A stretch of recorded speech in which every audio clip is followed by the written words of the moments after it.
I'm pretty excited to share this week's conversation because you're going to love this listen. My guest is Stuart Trevor, the man who made an incredible mark on the world of fashion. He's the founder of the global brand All Saints, and he's now launched his new company, Stuart Trevor. There can't be many of us who haven't bought a piece of All Saints clothing. And Stuart's story is one that you're going to find very familiar, as in he has been through those highs and he has been through those lows. And my goodness, when you get to see in the back room, the store cupboard, so to speak, of stories, they just blow your mind. This is such an amazing story because Stuart is a brilliant storyteller. And he speaks about his early days from his childhood in Dundee, where he was making his own clothing and trying to look like David Bowie, to a gentleman at 57 doing it all again with his company, Stuart Trevor. I told Stuart how important his courage is, that someone like himself who's innovated and has reimagined fashion, how important he is to all of us who are dreaming up our different dreams for different industries and different categories, and how him doing it all over again is just so important to keeping all our fires burning. So if you're listening to this in the car, or you're walking the dog, or you're sitting in your studio, or you've just made yourself a good brew and you want to get into a great story, I can't wait for you to hear it. This is Stuart. Enjoy. Bow your head and let your eyelids close on down. Where we're going, you won't need to bring your frown. Hi, I'm Holly Tucker, and welcome to my podcast, Conversations of Inspiration. I founded my first business, not on the high street, at 28, with a newborn strapped to my chest. Nearly 20 years on, he's all grown up, and I'm running my second business, Holly & Co. I've learnt so much about taking risks, running a business, and some extraordinary life lessons along the way, and I know others have too. Yet despite the wealth of experience we have between us, lessons like this are often left unheard, and it can feel like we're travelling our paths alone. So I've reached out to founders and those who simply inspire me to share their hard-earned wisdom with you. My hope is that collectively, these remarkable realizations will help you on your own journey. I like to think of it as inspiration for life. If you enjoyed this episode, might I ask you to share it with a friend and to like, subscribe and review it so that together we can ignite people's passion across the UK. Now, let's begin this week's Conversation of Inspiration. Stuart, a big warm welcome to Conversations of Inspiration. How are you today? Yeah, I'm fine. Yeah, I'm all good. Thanks. How are you? Well, I'm very good. I'm very honoured to be speaking to you because you are a remarkable entrepreneur, a complete visionary and an icon in fashion. You're the founder of All Saints and now your namesake brand, Stuart Trevor. I cannot wait to hear more about your journey, but we've been in contact actually because I bought Harry one of your gorgeous jackets for Christmas, which he lives in. It's just absolutely beautiful. Oh, amazing. I'm glad he likes it. It's a really lovely jacket. I used to have one myself and I loved wearing it. Harry absolutely adores the jacket and I couldn't believe that you were actually packing it and I told him all about it and he now tells all his friends and things. So that's going around London University right now. I want to start, if it's okay with you, I want to go back to Dundee, right to the beginning, because you were born in Dundee, Scotland. You were the youngest of 4 children. And I read when researching you that money was incredibly tight. Your dad left when you were 8 and your mum struggled to make ends meet. What do you remember most about those early days of childhood? I was very happy. And my mother was incredible. She was a very, very loving woman and a really, loving mother. And we had some funny run-ins and she used to, I think it was, the 70s. And we used to joke when she was alive about how she always seemed to have her hands in the sink, like, washing things. And if you said something out of turn, she would sometimes go like, and you'd get a quick one off her, and you'd be like, that would really hurt because her hands were wet or whatever. But I don't. That's not the fondest memories, is it? But it's kind of like we used to joke with her about it. But I mean, obviously, it maybe just happened once or twice. But generally, I had a really lovely time. And even though we didn't really have any money, everything seemed fine. I had quite a good school, and my mother was very, very obsessed with the Mormon church, and it kind of, that church kind of takes over families' lives. Well, it introduces people to each other, and they all become very, very close. And I had a lot of friends. So yeah, we had a very happy childhood. One of the things that happened at that time, there was these friends of my mother's in the church, and some of them were quite wealthy, or and anyway, there was a thing. It's called hand-me-downs. They used to get given, a suitcase of clothes or a box of. Somebody would turn up at your house, and it would be all their children's clothes that don't fit them anymore, sort of thing. And I would go in these boxes, and I used to get very excited about clothes because I'd become obsessed with David Bowie. And I read that actually, that you were 6 and you saw him on Top of the Pops. Is that right? Well, I was at my auntie's in Broughty Ferry, which is kind of like the posh end of Dundee. And I was at her house, and he came on one of those old teak stereograms, that looks like a sideboard that has a radio and a record player in it. And I remember very clearly, I have this recollection of hearing someone singing in the tune and the words and I think it's Ashes to Ashes, but it might have been Starman. I can't remember what it was, but I just remember going over and listening to the words and like cutting everything out and just being in another world. It just kind of brought me, it just sounded so different to anything I'd ever heard. But I remember being obsessed with David Bowie and wanting to be David Bowie, wanting to be like a rock star or whatever, but I don't remember him looking outrageous or whatever. I think he just looked cool, and I just wanted to, and there was a funny story. One of the things with the hand-me-downs, I remember, these box of suitcase would turn up, and I would pull things out and say to my mum, like, oh, I want to wear these. And she would laugh and go, they won't fit you. They'll fit your brother. I was like this tiny little skinny kid. So I asked her, can you take them in? So, and can you put pleats on them like David Bowie's got? And so she took these trousers in and pleated them on the front so that they fitted me and things like that.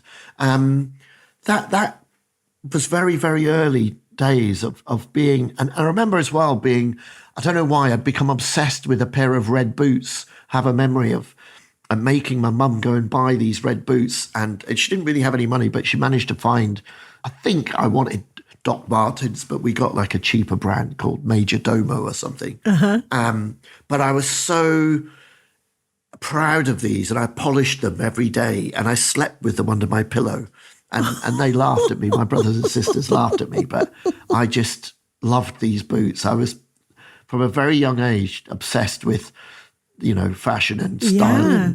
And tell me about, you mentioned that you were raised a Mormon and your mum was a member of the Church of the Latter-day Saints. Did that really colour your childhood? You talked about the hand-me-downs and people. Was it a very close-knit community? Was that a experience that you enjoyed? Yeah, you grew up, a lot of people go to school. I mean, my mother met my stepfather, through the Mormon church at an event. They had when people are divorced or whatever, they used to have these events to try and introduce. Oh, right. Matchmaking. Yeah, like a matchmaking thing. They'd have an event where they'd bring them from all over the country and she went somewhere like Birmingham, like Loughborough, that was it. Yeah. And she was getting ready for it, and her friends came round to help her and did her makeup and did her hair and brought her clothes and styled her up. And they said to her, right, Rosalind, whatever you do, don't tell them that you've got 4 kids and all that. And she went, why? And they're like, because nobody will take you on with 4 kids. And the funny story is she went to Loughborough and she went to this dance and she walked in and my stepfather saw her and walked straight over to her. And he said, oh, you know, she was the most beautiful woman. And she walked over to her and said, hello, my name's John. Would you like to dance? And she went, oh, yeah, okay. So they went to dance and he put his arm around her. They were dancing like, and whatever. And he said, so who are you? She goes, I'm Rosalind. And I'm Rosalind and I've got 4 kids. And he goes, the first thing that she said. And he went, so have I. And they just started talking about their kids and they just got on really well. And within about 6 months, 9 months, they got married. And he came up to meet us in Dundee. And I took him back to the spot. He got out of his car in Dundee where we used to live about 7 years ago, unfortunately, when we were back there for my mother's memorial, and I drove him back to that spot and got out of the car and said, Dad, get out of the car. And he got out of the car and I gave him a big hug and said, oh, I remember this day that you turned up. And I remember he turned up in we were very impressed. He had this beautiful, it was only a Renault 20 TS or whatever, but it was, you know, automatic and it had a phone in it and it had electric windows and they were darkened and all. We were like, oh, the guy's a millionaire. We can't believe it or whatever. But he was so nice and so sweet and so loving. And I mean, everybody in the church was. They're really lovely people. And as a kid, we had lots of friends, my mother's friends' children, and we all became friends and they used to organise events for the youth, camp. Like we'd go off on a camp and we'd go off to, they'd hire like Pontins, like Butlins sort of thing, and you'd go for a weekend and they would. A lot to be said about community. And you think nowadays, you know, in terms of children being lonely and meeting other children if you were a single kid or... It sounds... Yeah, there's no nightclubs or I mean, not nightclubs, like youth clubs or whatever anymore, yeah, is there? No. There's a total... So you mentioned that your mother got remarried. You were 11 and you moved to London where you excelled at school. And there I am thinking, well, I can predict what he excelled at. Art is going to be art. But you were also a maths nerd, weren't you? And a physics kid. And you had an obsession not only customising your own clothes, but you were academic. I don't know about that, to be honest. No? I used to customise my school uniform and I used to make sweatshirts and things with... I'd made one in Selfridges with the Royal Moi written on the back of it, where they had this sort of heat press and you could write, you know, customise, write whatever you want. And there was a kid at school that used to joke called Paul Clutterbuck. And he used to joke and say that his weird what a name! Yeah. He used to call himself the Royal Moi. And I kind of like, you know, thought that was funny. And we ended up becoming really good friends and, you know, we used to joke. And so I had a sweatshirt made with the Royal Moi for him. And I thought, I'll have one for me as well. So I made 2 and I brought one and gave it to him. And I wore one myself and I wore it, had it written on the back. And I took my blazer off at school. They used to make me sit at the front in the school because I was, you know, chatting too much. I didn't realise back then, but I've realised not so long ago that I pretty much full on ADHD and talk too much. I thought it was just being Scottish because Scottish people love talking. But so I was sat at the front of the school, took the blazer off and everybody could see the Royal Moi written on the back and we're crying with laughter and the master, the teacher's at the front of the school and he can't work out what everyone's laughing at and he's going, well, what's going on? And, you know, and it's really weird. They never realised that I had a sweatshirt on with a crew neck and you're meant to have a V-neck on with a tie and all that. Yeah. And they never really spotted it back then. I think no one else customised their uniform. Everyone just, so they didn't even notice that I wasn't wearing regulation uniform. So I started other kids asking me, like, you know, could you get me one of those really cool, they didn't even know what it was. Could you get one of those really cool jumpers that you've got? And it's a sweatshirt. Yeah. But, so I got one and I used to turn up at school in the morning and I paid another kid in sweatshirts and things to copy his homework. And I used to copy his physics homework and his maths homework. And for some reason, I think at that age, I had photographic memory, and it all went in. It must have, because for some reason when it came to O-levels, I sailed through and I got A's in maths and physics and Wow. geography and I mean, it was, I don't know how, because I didn't really pay attention in the lessons. I wasn't that bothered about it. And it's amazing, isn't it? This podcast, you're, I think, guest 180, and it's incredible when you talk to amazing people like yourself, where we can see this golden thread, this little thread that comes right from the beginning of life, and somehow it continues through. And people have different, do you know what I mean? They end up in a corporate job that they don't like, but somehow that golden thread keeps coming through their life. And this obsession, because it led you to going to college, and not only to study fashion, as might be the case, now, as we would have thought you would do, but you continued with your maths and physics and art until there was a sliding doors moment with a tutor one day.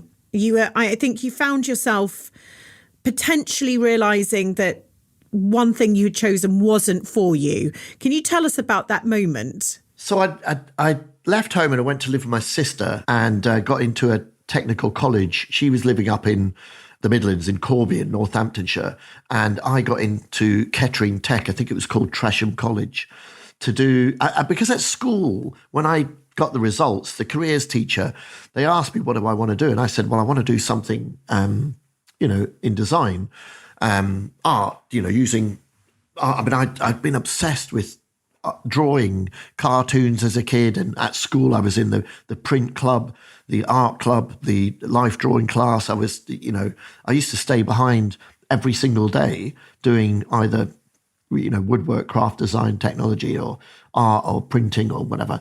But the careers teachers, I didn't know you could do fashion as a job. I didn't know you could do that as a job. No, it wasn't. The careers teacher didn't have a clue. They said, oh, the only thing that you could do is probably be an architect. So I applied and I said, well, what do I need to do that? And they said, well, you need maths and physics and art. So I applied to do maths. I applied to an art foundation course with art A-level, maths A-level and physics A-level. And I turned up at school that day. I'd woken up in the morning. I'd bleached my hair when I left home. I bleached my hair blonde and left it dark at the back like David Sylvian. And I had my nose pierced like the week I'd left school. And I had the summer holidays where I lived with my sister, but I fell out with her at the end. But I also I fell out with my sister, so I went to like I don't know whether it was a dole office or whatever, but I went to a benefits office or something and spoke to them and said that, I've left home and I'm going to college, and I basically managed to persuade them to pay my rent for me and to give me something like £25 a week income, something sort of, I don't know what it would, some additional income or something. I can't remember what it was called. And I ended up at this college. But the day I got up in the morning and I'd looked at my roots had come through, and they were really dark roots, blonde hair. And I just thought, the hair was quite long. Didn't have any money, so I hadn't cut it. It was just long. And I decided I nicked a burgundy crazy colour off my sister. So I dyed my hair burgundy. But after about an hour and a half, this was about 6:30 in the morning, about 7:30, when I washed it out and dried the hair was fuchsia, bright fuchsia pink. And I was like, what am I going to do? I can't turn up looking like that. And I had to hitchhike as well. And I was convinced I wasn't going to, nobody picked me up. I'd look like a nutcase. So anyway, I just got some Brill cream and some Country Born gel. And that was the only sort of hair products that you could get in those days. There was none. There was no mousse, hadn't been invented, none of that stuff. So I just put it all in my hair and slicked it back, and I went and got on went over and stuck my hand out to hitchhike, and two cars kind of pulled up, and I had to argue there was a Golf and a Beetle, and I went to get in the Beetle, and the guy in the Golf got out and said, get in here, get in here. And I went, I'm going to get in this, get in here. I was like, and I just waved at him and got in the Beetle, and I said to them, I thought I was going to be waiting here for an hour. And they went, I said, I can't believe, two of you pulled up the first cars that went by. And they went, there's no way we're not letting, we want to ask you, who the hell are you? What rock band are you in? And I'm like, oh, I'm not in a band. Anyway, I went to college and I had a boiler suit on with a studded belt and a leather jacket that I'd cropped and a pair of biker boots. And I went to Art Foundation, and you spent the first morning there, I think, or the first quarter of the morning. And then I went, and which everything was good, but I was so nervous. I was, 16 years old, sitting there thinking, oh, Jesus Christ, I look like an idiot. Everyone must be laughing at me. Oh, but I just got to get through today. I'll be okay. I'll dye my hair tonight, or I'll cut it all off or something, Then I went to the maths lesson, and maths A-level compared to O-level, I'm just sitting there thinking, what the hell have I done? It was all algebra, and I just couldn't. It was another world, and I just thought, I've made a huge mistake. And then I went to the physics lesson. And that was even worse. I couldn't. I can imagine. I just sat there thinking, what the hell have I done? I can also imagine the teacher looking at you in your fuchsia hair and your boiler suit, and maybe looking at the other students and going, are you meant to be here? That's kind of, I don't know. I remember just thinking, there's no way I can do this. And what am I going to do? And I went to the canteen, and immediately I sat, got something to eat and sat down with my tray. Somebody came over looking like Robert Smith, and they, hello, mate, what band are you in? Like that. And I went, I'm not in a band. And they went, you must be. You look like a rock god. Oh, can I sit with you?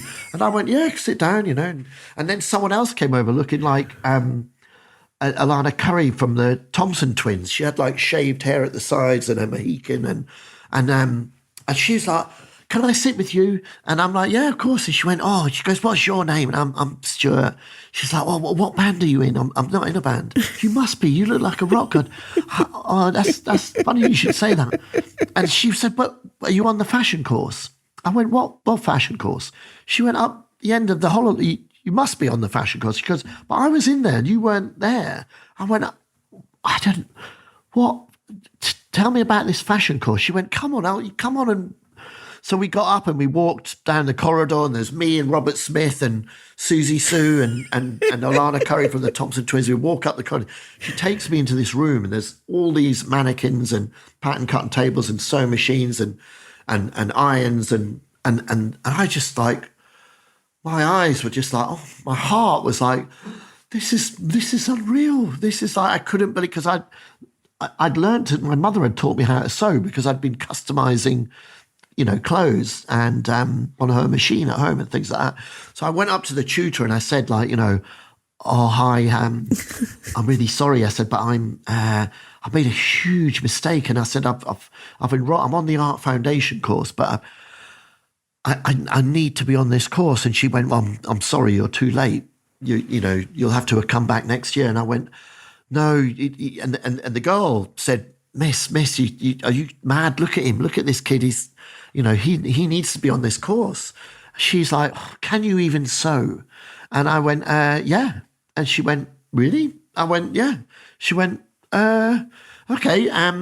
So she pulled out this thing, which was the 5 stages of how you make a pocket, like a double jetted pocket. And she gave me a bit of fabric and a little pattern piece to cut the bits out. She said, go away and make that. And if you can make that by the end of the day, I'll consider it. So I went off and made a pocket in about 10 minutes and brought it back to her. And she just went, wow, you're miles ahead of everyone else. You can start tomorrow. Oh, so, yeah. That was it. That is the moment. My goodness, what a twist of fate. And just, well, your whole direction in life changed. A while ago, I was talking to the team here at Holly & Co. about why people don't seem to do more for Valentine's Day. Because every day we wake up with love in our hearts and very much want to show those around us how much we adore them. From the best friend who's going through the messiest divorce, to the teenager struggling with exams, or the husband who gets about as much attention these days as the invisible man. Not to mention Mum, who does so much for us all without even a whisper. Love seems to fill our hearts and our lives, yet we never really take the time to give it time. And maybe that's because we just don't have enough of it. So we decided to help turn a day that's meant to be about love into exactly that, and give you everything you need to celebrate it all under one roof. It's not about the red roses, it's far deeper than that. It's a day to show those who's closest to you that you couldn't do this life without them. And if you don't have the words, don't worry. We've got all kinds of original, thoughtful ways to help you show a little love to all those you love. Head to holly.co for ideas. Now, back to our conversation of inspiration.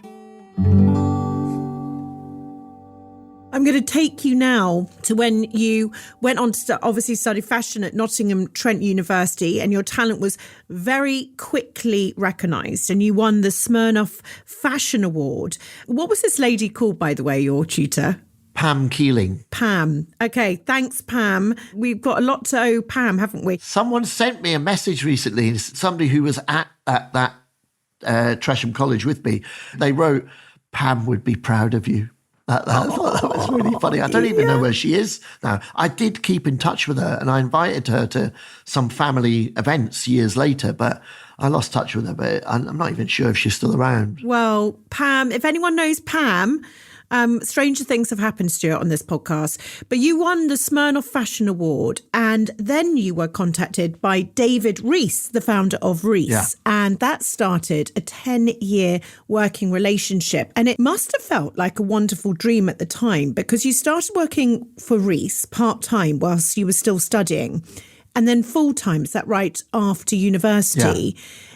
Was this, you know, from the boy who didn't think that you could actually have a job in fashion, here you were sort of cutting your teeth and sort of starting your trade and honing that skill. What was that time like? I mean, it was great. When I ended up winning the Smirnoff and getting contacted by David and going down to see him, I didn't actually want to work for Reiss in the beginning, because they had a shop in Nottingham and they used to just buy in from Italian brands, and it was kind of a little bit boring, it wasn't that cool. It was kind of maybe a little bit preppy or whatever.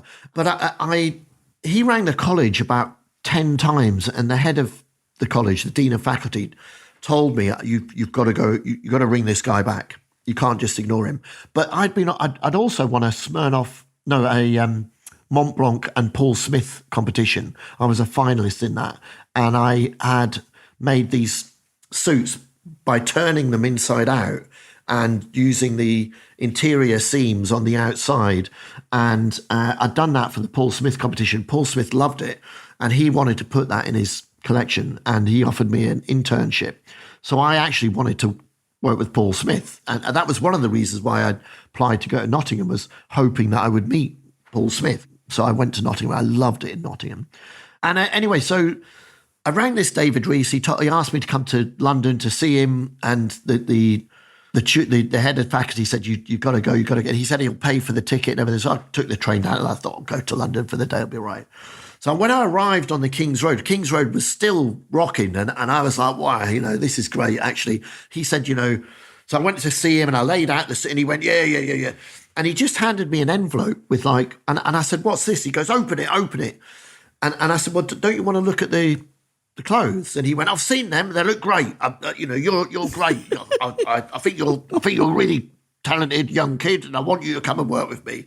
He said, next week I'm going to Florence in Italy to the greatest menswear fair in the world. He goes, and we're going to stay at the best hotels in the world, and we're going to go shopping in the best shops in the world, and we're going to go to the best men's exhibition in the world, and we're going to go to the best fabric mills in the world, and you're going to buy fabric there, choose fabrics that you like, and we're going to take them to my little factory in Prato, right nearby, and we're going to put them into work, and then within a couple of weeks they'll be in the shop downstairs. And I was like looking at him thinking, all I could think about is, what am I going to tell Paul Smith? So I said to him, what unfortunately, it all sounds really great, but I've been offered an internship at Paul Smith, and I think, really, really want to do that. That's one of the reasons I went to Nottingham, is to meet Paul Smith. And now I've been offered this. He went, don't worry about him. Just open the envelope. So I opened the envelope and it had 500 quid in it and a ticket to Pisa. And he said, we fly in at Pisa, we get a taxi, a limousine, it'll take us to Florence.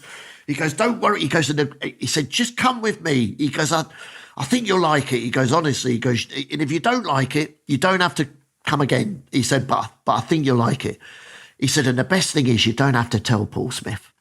And I thought, I looked at the money and I thought, I've got nothing to lose, have I? So I said, okay, yeah, I'll come. And I got on the plane with David Reiss, like, a week later. And he said to me, right, he goes, what's the big look for next year? Like that. And I just suddenly went, oh my God, they don't teach you anything like that at college. And so I just described one of the external tutors that used to come in, who used to wear like a hoodie with a zip, with a Mac over the top, and a pair of trousers with little zips in the bottom, and a pair of monkey boots. And he used to wear like a baseball cap, kind of slightly turned to the side, and it had like numbers, or I think it was NY, like New York or whatever on it. But I didn't know what that was. I just thought it was a symbol. So I described this to David Reiss, and people wouldn't believe it, but this is 1985 or something, a hoodie didn't exist. Like it's the number one best-selling garment in for youth and even, slightly older people like us or whatever. A hoodie, everyone wears a hoodie. No one wore it. You couldn't get them. There wasn't shops like that around.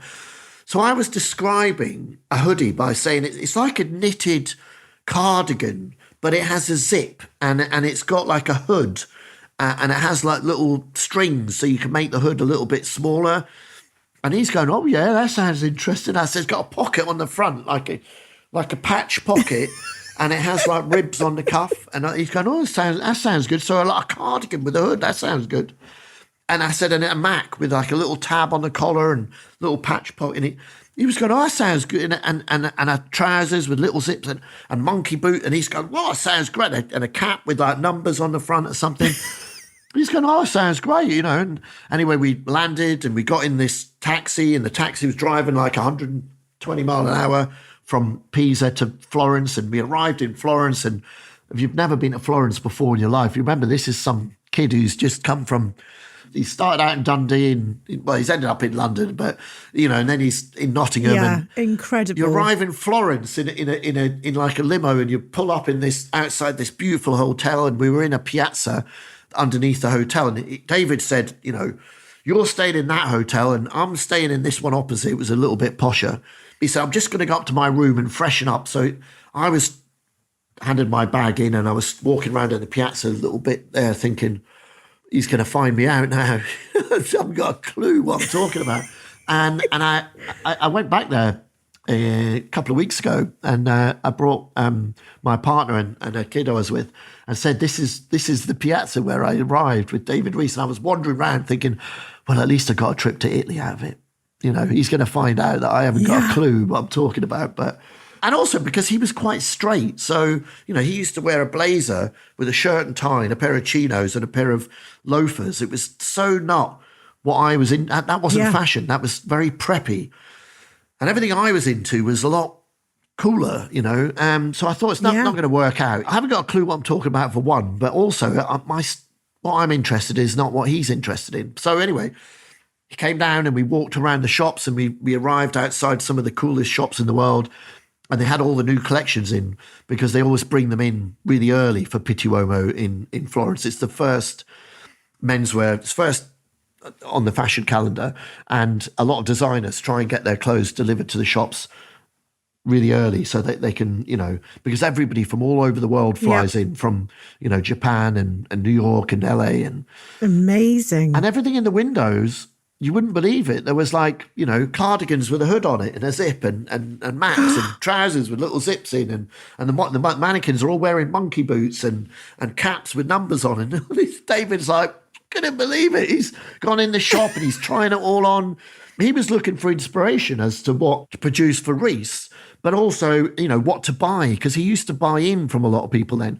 So he started buying the samples and he brought them back, and we went back to the hotel room and he went up the stairs and he got all the bags out. And I'd never before in my life been to these really expensive designer shops, and he rang down and he said, can we have a bottle of champagne and bring up some of those little things, the nibbles and all that, and he'd make 2 bottles of champagne, put the phone down, and he said to me, just you go and sit on the terrace and catch some sun. It was beautiful. It was in June 1985. So I sat on the terrace and all that, and the champagne. He said, I'm just going to call the office. And he called the office. And he rang like his general manager. He's going, this boy's a genius. He worked it all out. He knew everything. He knew all the boy's a genius. I can't believe it. Like that. He put the phone down. He goes, come here, give me a hug. He goes, this is brilliant. He goes, we're going to... And he thought that I'd had a vision and yeah.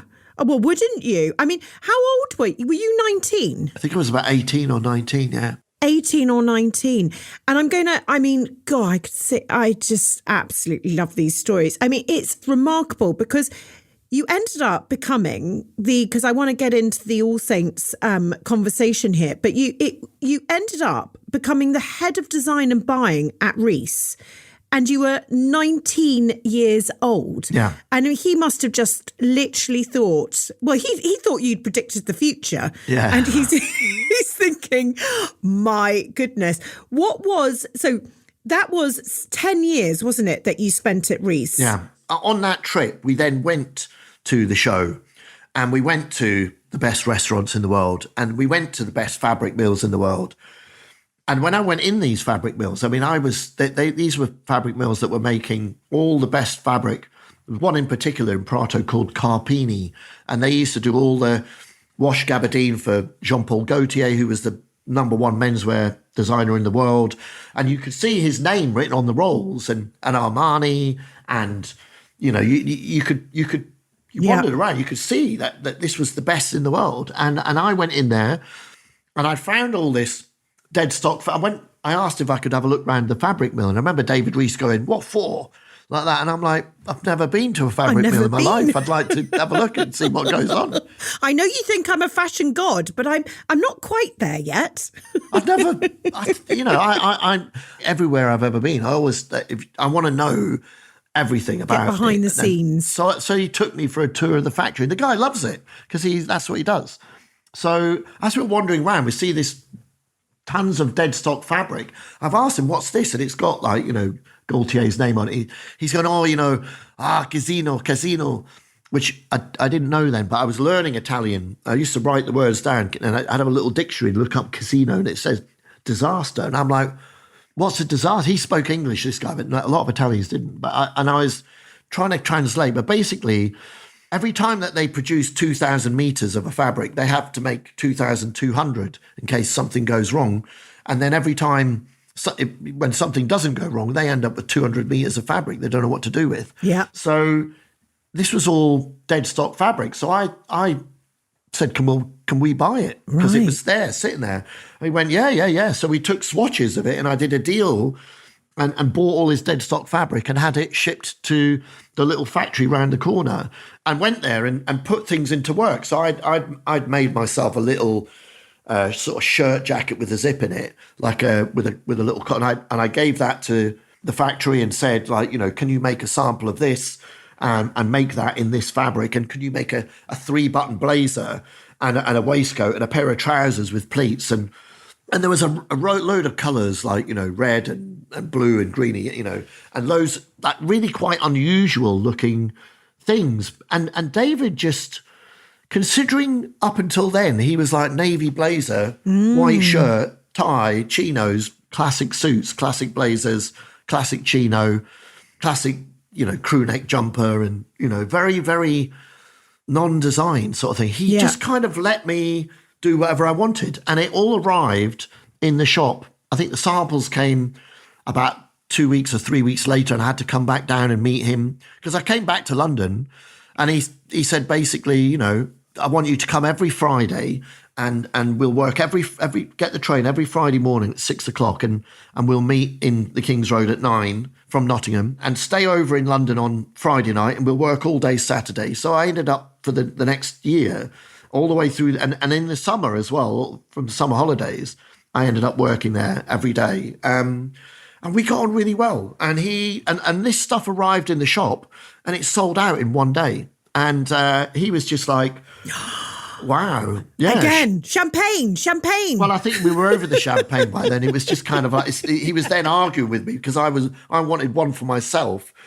And he was going, no, you'll have to wait, because he just wanted to sell it. He wanted to take the money. What a story. It's kind of madness if I think about it now, an 18, 19-year-old kid. Yeah, but I mean, what respect to him to have that vision, to have that, now having had your businesses, you think about what trust he must have had in you and seen in you. And you spent 10 years at Reiss, but ultimately decided that you wanted to launch your own business, but were initially rejected by the banks for a loan, of course. And you then started All Saints. What was the inspiration behind the name, and will you do me the honour of sharing the story of it starting? Yeah, of course, yeah. So I'd been with David about 10 years, and when my grandfather died, he left us, all of us, some money. So I was about 22, and I'd now was full-time at Reiss, and I'd gone over at Christmas to see my parents in Arizona, and I had the flu. And I was in bed all week. I couldn't move. And I think by the time that I had to leave, I had to fly to LA because I was going to see my mate in LA for a week and then fly back to London and go back to work at Reiss. And on the way to the airport, we drove past a fire station and it had one of these Volvo P1800s outside. And I said to my dad, stop the car. He said, what is it? I said, I've got to go and see that car. So he stopped the car and I ran across this lawn to the back of the fire station and it had a for sale sign in it. And I couldn't believe it. So my dad was kind of walking along and behind me. And I went into the fire station. I said, there's a car outside. It says it's for sale. And he went, yeah. I said, how much is this car? And he goes, it's $1,500. And I went, take me to the cash point. So I went to the cash point, got the money out and gave him it and drove the car to LA that night. And so that car, I then had it, left it in LA, went back to London, got it, had to work out how to get it shipped it to London, went and picked it up, took it to a garage, got it all sorted, serviced. And I drove that car I still got it. So, but I drove it. I never owned another car. For 20 years, I drove that car. So when I was driving anywhere in London, people used to go, do-do-do-do-do, oh, look, here comes the Saint. And all this sort of stuff. And the another thing is my initials are ST, like Simon Templar. So it all kind of made sense. Wow. And with Reiss, when I first joined them, it was just a retail store. And I started putting collections together that looked really great. And David said to me, he goes, I said, we should show it in Paris. And he went, oh, don't be stupid. That's for real designers. I said, I am a real designer.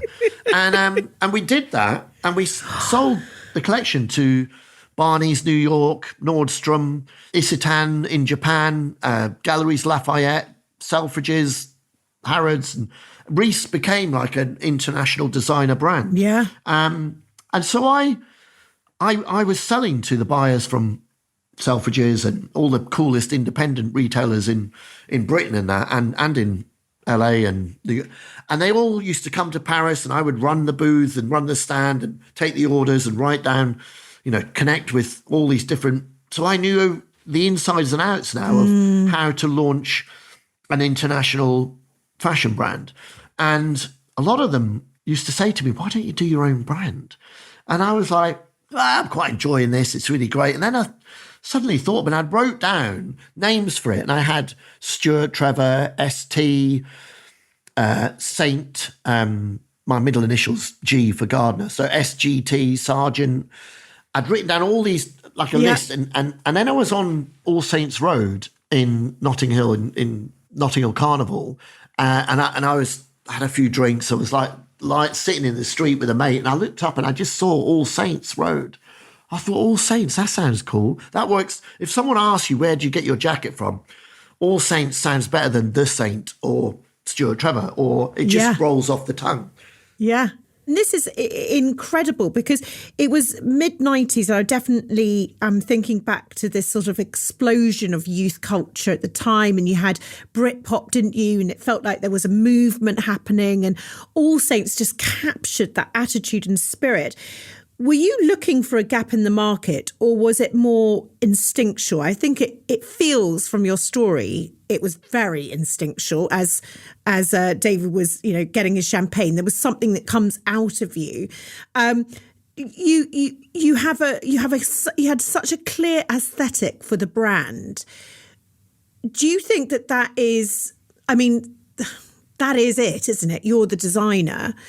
But how did you have the confidence to do it on your own? Did you know what you were going to do? Did you see it? Yeah, just when I was working for David, and we used to argue a lot because, as I said, he was a very, very classic dresser, and I wanted always to do, slightly more interesting clothes, but nothing wacky. But to him it was wacky. The idea of, people wearing, I used to look at historical garments like, 50s, in the 50s, James Dean or whatever, they used to wear these little sort of rayon twill zip blazers with a collar on it and little, and I wanted to do jackets like that and little bomber jackets or do a blazer that has a shirt collar rather than all these things hadn't existed. Like, you look at the Beatles, they had a blazer without a collar. And, so I was just always wanted to do something slightly different. I always felt that, what's the point of doing classic? Because there's already loads of people you can buy that off. So if you're going to do your own thing, it needs to be something really cool. But I used to buy vintage pieces like, vintage biker jacket. I used to love all these sort of British subcultures like teddy boys and rockers and the 50s sort of, and American or US military or British military. And I used to look at all these, and I remember actually thinking, and it's kind of funny, but I remember thinking at one point when I watched Elton John had a song out called I Guess That's Why They Called It the Blues, and they were all wearing like teddy boy frock coats, and I used to really like them. And then there's a bit in it where the girl falls in love with a rocker who wears a biker jacket. Yeah. And I remember thinking at the time, yeah, the biker jacket's a lot cooler. I need to find a really cool biker jacket. So I went to a vintage shop and picked out a really cool biker jacket, sent it off and got it made, and they're still selling that biker jacket 35 years later. They're still their top 10 best-selling items or whatever. But it was very instinctual. When I put it together, I used to always think about longevity and about designing things that wouldn't look silly in 5 years' time or 10 years. Tell me about, because I want to get to there's a few things actually I want to get to, but I want to just ask if you can a whistle-stop tour, because I'd like to get to this current day. You basically grew this business into something that was just booming, wasn't it? It was fast growing. You were juggling all the balls, so many different elements to balance.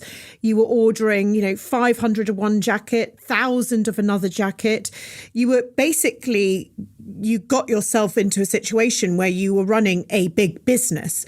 How did that feel? And how did navigating what was a dream and now was a reality, what was that like, that experience, before we get into sort of your next chapter? Well, you may have seen it, but like I said, there's clips that went out. I did a podcast about a year ago, and in it, I hadn't prepared for that at all. I just went in there, and then I got asked all these questions, and during the podcast, I said to him, I just remember it was a nightmare. All of a sudden, I was juggling all these balls. I'm doing 15 million turnover. I'm a kid from Dundee in Council Estate Dundee. And now I'm like, and I put something out on social media, post about it, and then a couple of friends got back to me and said, "You weren't scared. You were just having a party every night." Really? And I remember laughing at it, going, "Yeah, you know what? To be honest, I don't think I was scared, but I just thought I knew that All Saints, by that point, I knew that it could be a huge brand. It was virtually impossible. We couldn't go wrong. I was doing things like I'd got a vodka brand to sell me 200 bottles of vodka. And I made a label out of like a cross made out of skulls and a skull made out of crosses. And I made 100 of each. I labeled them up and I put them behind the till in the shop. And there was like a little sign that says, All Saints vodka exclusive. If you want to, spend £500 to get one of these and all that. We sort of did it as a joke in November, the run up to Christmas. And I think within a week, we'd sold all 200 bottles and got in touch with the vodka company. And they were like, we haven't got any more. You can't supply you or whatever. But I remember thinking at the time, we could sell anything. Yeah. The one thing that happened was around that period, I'd moved to Spitalfields. I'd taken that ground floor unit and we decided to take the offices above and the basement below to put the pattern cutting room in. But in the end, we didn't. We just turned it into a shop. And I'd had two partners that I was working with, and one of them was a silent partner, one was a working partner. And we had a bit of a fallout because he did something really weird. He did this thing where he decided that he was running the shops and looking after the staff and the retail, and I was doing all the design and the buying and we used to work together a lot on everything. But so I did have he was actually really good at all that. But he put this thing in a no intercompany relationship ban. So basically, I had 15 shops all over the country with the best looking kids running them and managing them, and window dressers traveling up. And of course they're going to have intercompany relationships. But then I remember ringing up the Manchester shop and asking for the manager, and he said, "Oh, he's been suspended." I said, "What are you on about?" He goes, "Mick suspended him. This guy had suspended him." I was like, "Why?" He goes, "Oh, he's been shagging the window dresser." And I said, "Well, where's she?" He goes, "She's suspended as well." I went, "What?" And I said, "Oh, I'm going to ring the guy in Birmingham and see." He goes, "He's been suspended as well." And then the area manager, and it turned out all these people were suspended on full pay, and I'm ringing them to find out why the takings have gone down. It's because they didn't have any manager or whatever. Anyway, there was things that had gone on, and I had been courted by a guy who had just sold Karen Millen for 65 million. And I was thinking, how am I going to get from that point to that point? Yeah. Maybe I need someone like that who has the experience. So I ended up talking to him. He was like, listen, I'm going to make your life easier. You can concentrate on design. You can just fly around the world. We'll get a shop in New York and Miami. So I got on a plane and went off to New York and then flew down to Miami and met up with agents and looked at stores and virtually signed them up, but went back to get proof and things like this. So in the end, it turned out though that this guy, once he had majority share, because he'd bought these two partners out, he wanted to borrow. He put a £20 million loan on the table, sign that, and I was like, I need to see a business plan. I'm not just sign it.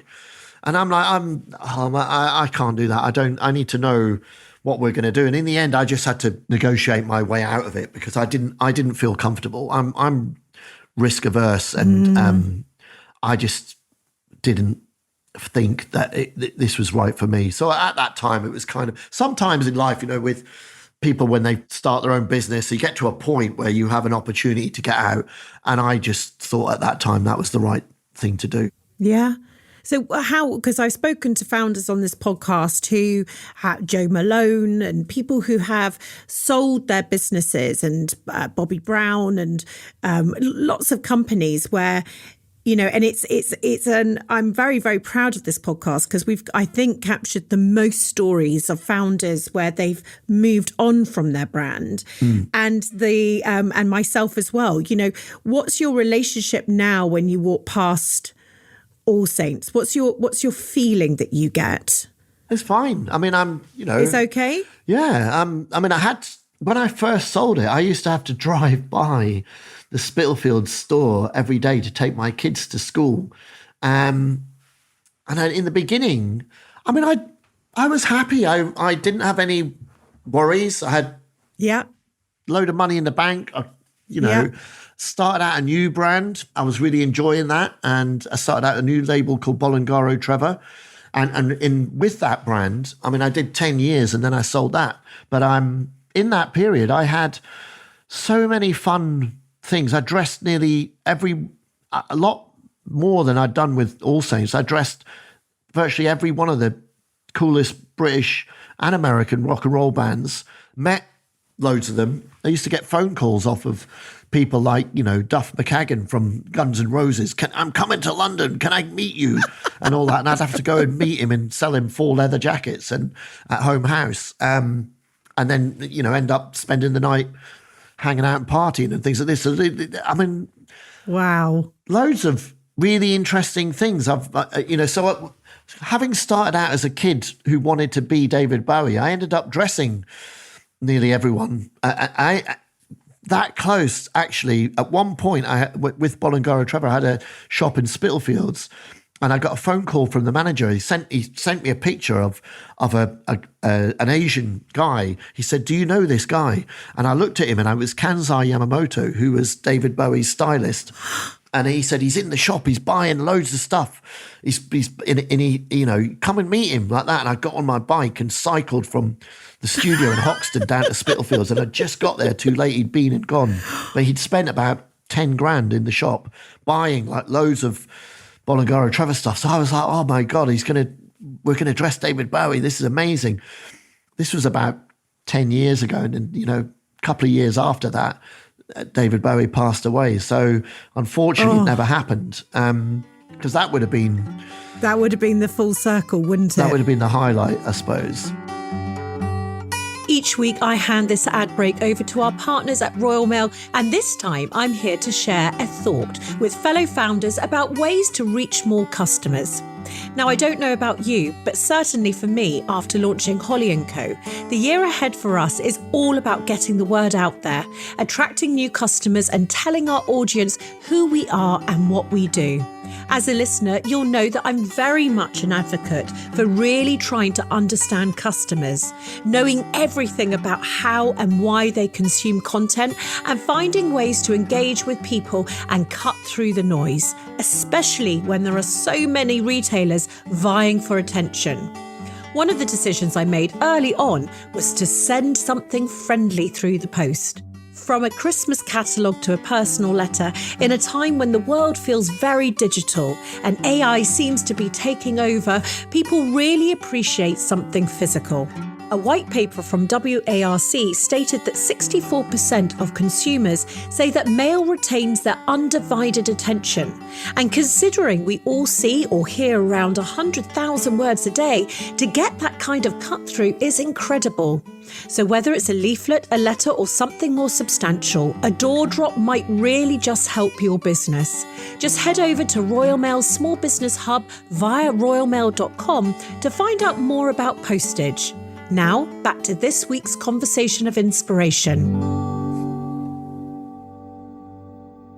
So recently, tell me about Stuart Trevor, because as we started this podcast, I am a shopper of yours, a sustainable fashion brand that promises to keep clothes in circulation by reimagining vintage and secondhand clothing. And you say the last thing the world needs is another clothing company.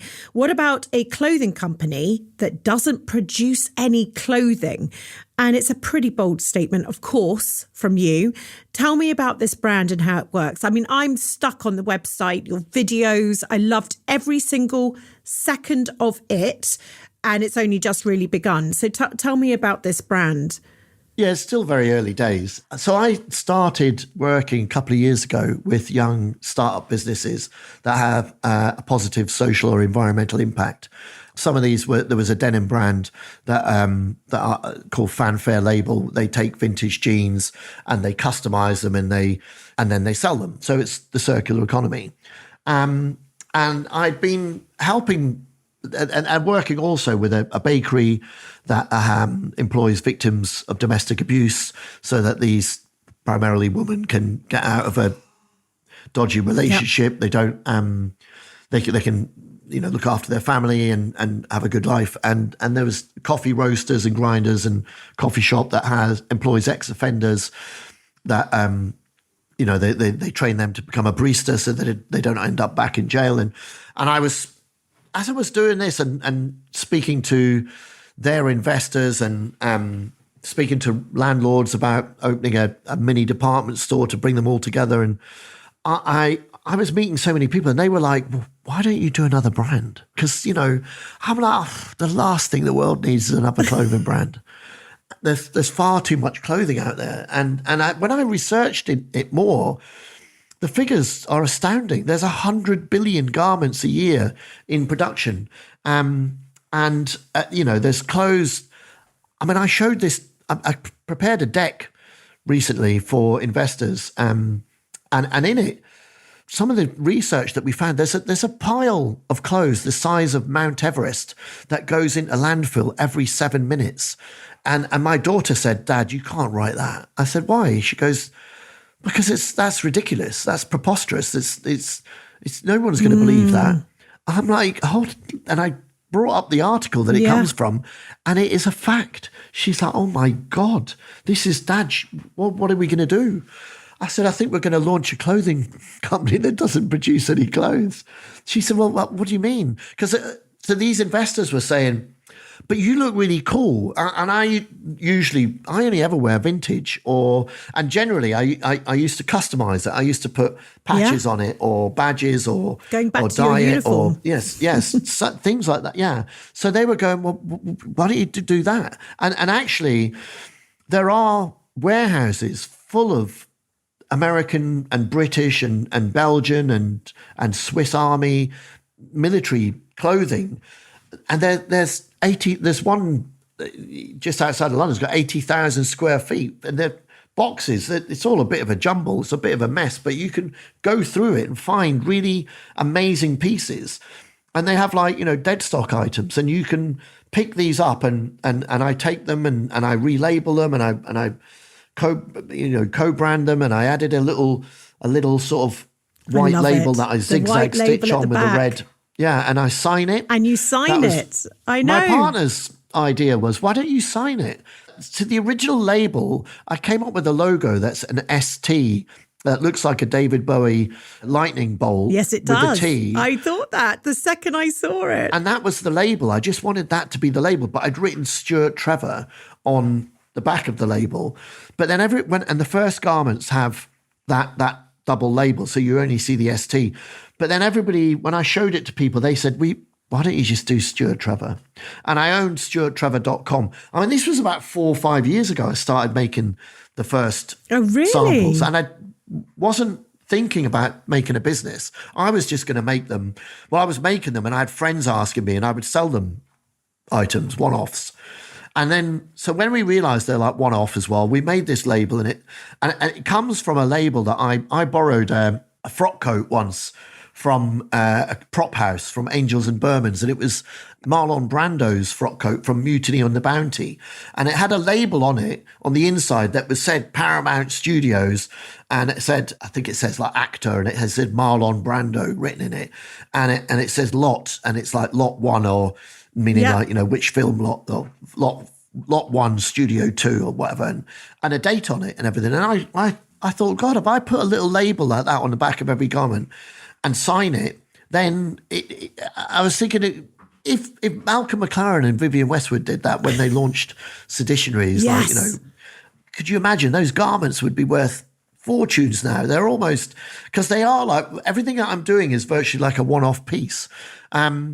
And then going back to when I discovered all those rolls of dead stock fabric when I was a kid working for David Reiss, when I was going to these little factories to get them to sew on patches on all these garments and put the labels in, they had tons of rolls of dead stock fabric. So I just got them. I got a pattern made for a little bomber like shirt jacket, and I got them to remake it in the little factory. Just one of a size, one small, one medium, one large, one extra large, one double extra large, in like a roll of red check and in a bright blue cotton twill, and just any rolls of fabric I could find, and I put them in the collection and that. And And I started showing this to people, and they just loved it. And so then I thought, you know what? Oh, someone had asked me. So I believe in serendipity. Things come about and happen. And I do too. I had a phone call from New York from 2 DJs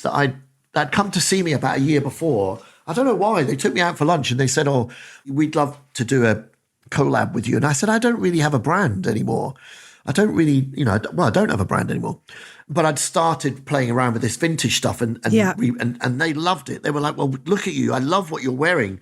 Why don't you do that? And anyway, they rang me in about August last year and said, Stuart, we're coming over. We're playing Soho House for Fashion Week. And we want to, but that's on the Thursday. But, we want to go to some runway shows. Can you get us tickets? Can you introduce us to people? And or do you know any designers, any friends that want to do a launch party? And I thought, I said, actually, why don't we do a party? And I thought, well, just have a launch party for this new thing. And it'll be a bit of fun. It'll, I said, well, will you do it for clothes? They're like, yeah.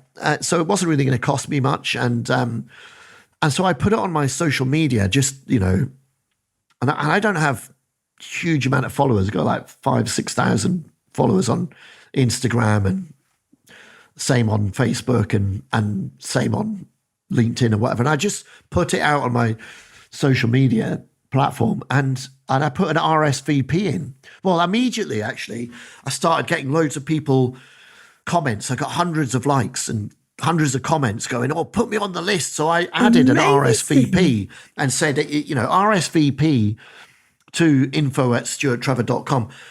Within a week, we had 350 RSVPs from all over, people flying in from New York and all that wanted to come. And we were like, oh my God, this is going to get a bit serious. You were like, what have I done? I've just launched a brand. Well, I hadn't even thought that it was a brand yet. I hadn't really, and then actually about 750 people turned up to this launch party, and we'd hung everything on chains on a hanger, just sort of spinning round in the room in my old studio. It's a really beautiful old Victorian tea warehouse in Hoxton, just north of Shoreditch. And anyway, everyone turned up and everyone loved it. Everyone loved the idea. And I'd got a lot of vintage T-shirts and hoodies and customized them. But I'd noticed that some of them, like, they got sweat marks. You have to cut the sleeves out. And I realized that we were going to have to find a really nice, the most sustainably produced organic cotton T-shirt, because we're going to need essentials that are, new. Yeah. So when we say a clothing brand that doesn't produce any clothes, we're still not producing any clothes, because we're buying garments that someone has made and they hold stock of, and we just buy from them. But they're 100% GOTS certified organic cotton. They feel really beautiful. I mean, people aren't really going to wear. We do have vintage T-shirts and vintage hoodies, but some people aren't going to wear them. They're just not going to wear them. And we have to think of this as a business. We need to work out. We had in the beginning just vintage sort of pieces. Generally older people would come in and say, I absolutely love it, but they would only buy the dead stock, the new garments made from dead stock fabric, because some people are a bit funny about wearing vintage clothes. I mean, I love it. I'm happy. But this is the change, isn't it? This is the change that we're going to see. When you think about this is, how many brands are you now? If you include Reiss in the sense of your turnaround that you did, and, this is your fourth business. What is your aspiration here? What's your dream? You didn't expect yourself to be now at this stage, did you, with a new brand, doing it all over again? No. Does that fill you with excitement, or are you slightly? Do you know? Have you got enough of the war scars to sort of know this time around what you're going to enjoy and what you're not going to worry about? I'm really excited about it, because basically anyone that's coming to see it, they come in and they look at it and they go, this is incredible. I love this. This is going to be great. I want to help you build this. And we're trying to work out a plan of what we do and where we go from here. I I'm just quite happy that everyone likes it, and that and so we got invited to do Pitti Uomo in Florence. So going back No to where way. I first went with David Reiss, someone introduced me to the guy. So we went to Florence and we brought a model, and we just wore really cool pieces from the collection, and we had people stopping us in the street all the time, asking us wow, which which is this designer? We love it. Where can we buy this? And I'm like, no, this is vintage. And they're like, no way. Like, you look like the coolest.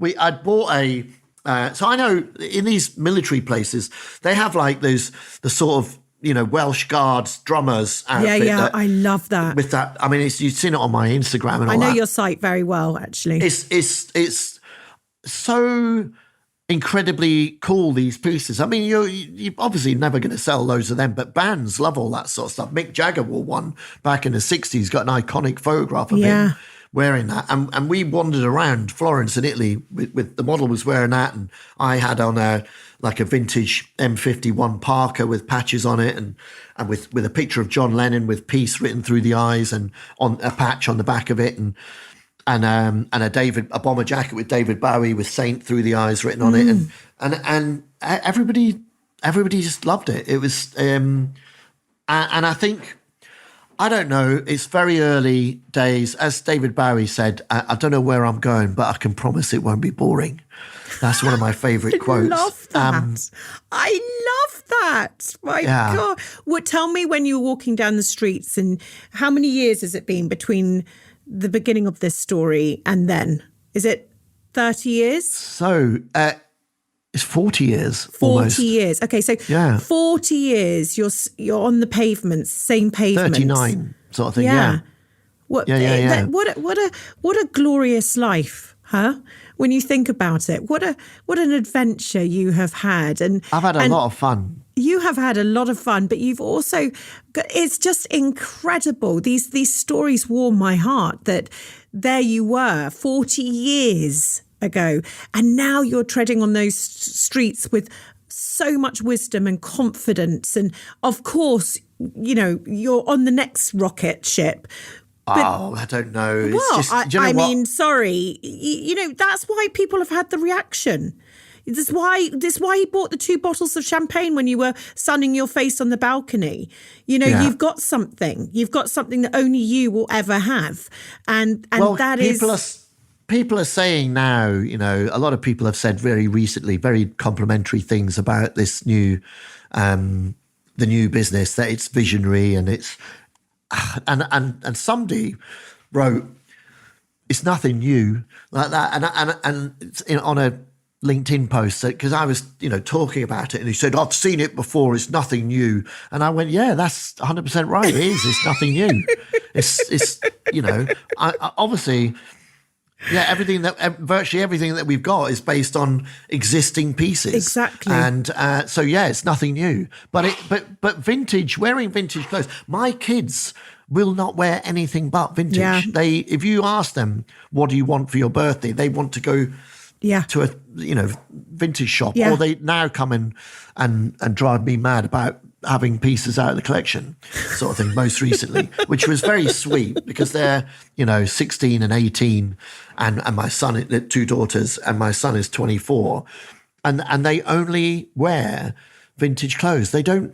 Yeah, same as my son. It's not completely, but when I gave him your jacket, this was just, him and his girlfriend absolutely loved it. They share. I mean, it's, and by the way, your brand is now aspirational to them, but within the vintage world. Do you know what I mean? Yeah. That's what was so amazing to think about it. They had been trawling your website and knew all about it and were saving up for it and all this sort of stuff. So suddenly vintage has now got that sort of, I don't know, that air about it that you've created.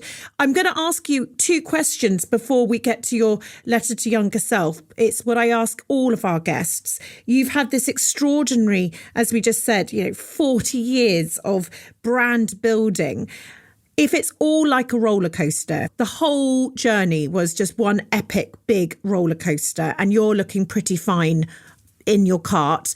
Tell me what you would say one of your biggest lows has been. Oh, I mean, it's people say things to me, all the time, like, oh, it's all right for you. You founded All Saints and all this sort of stuff. Like as if my life has been like a bed of roses. As you know, running a business, there's always ups and downs. There are times where you don't think the business is going to survive. I mean, that happened while I was at Reiss. That happened while I was at All Saints. And you just have to manage I think I remember a couple of years ago realizing that when you meet investors or you speak to other people about potentially working with you or working on you or joining you, they don't want to just hear about all the positives. They want to hear about negative things and how you, and the main point is how you overcome those negatives and how you handled it. And because it's all about managing a business. I've managed both All Saints and Stuart Trevor through periods of distress where we didn't know whether or not we were going to survive. And unless I'd made specific decisions, then, neither of them would have survived. And people don't really know about that because you don't go around That's telling not the bit anyone. Yeah, exactly. Yeah, you don't put any of that on social media. What would you say has been your greatest high on this journey? I'm yet to get there. I mean, I've had lots of highs, but I'm looking forward. I never think of anything I've done as being that great. And I'm hoping I'm going to get to that point at some day. So, I always I'm a very optimistic person. I always think, good things are going to happen. But I'm also a realist. So I also know that, there's a lot of hard work involved. But I don't think I've hit the high notes. I'm still trying to get there. It's still coming.